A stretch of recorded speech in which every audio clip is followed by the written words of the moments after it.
మనం గనక సరిగ్గా స్పందించకపోతే, నేను ఇంతకు ముందే మాట్లాడా, బ ఇతర దేశాల్లో ఉన్నటువంటి చోట్లని ఇప్పుడు యూరప్ దేశాల్లో కొత్త కాన్సెప్ట్ నేర్చుకున్నారు.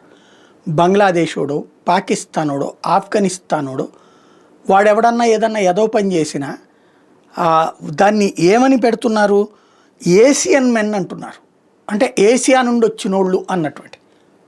అంటే భారతదేశం కూడా ఏషియాలో భాగం కదా, తద్వారా అసలు వాడి ఐడెంటిటీని దాచేసే ప్రయత్నం చేస్తున్నారు.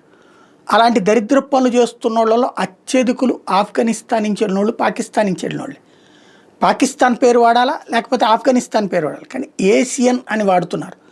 భారతీయులు, ఎన్ఆర్ఐలు ప్రతి రాష్ట్రంలో, ప్రతి దేశంలో ఆ విషయం మీద స్పందించకపోతే రేపొద్దున వాళ్ళేమో ఏషియన్స్ అవుతారు, వీళ్ళేమో ఇండియన్స్ తీవ్రవాదులు లేకపోతే అత్యాచార వ్యక్తుల కిందనో పరిగణించబడతారు. చాలా ప్రమాదకరమైనటువంటి వ్యూహం అనుసరిస్తున్నారు ఇక్కడ.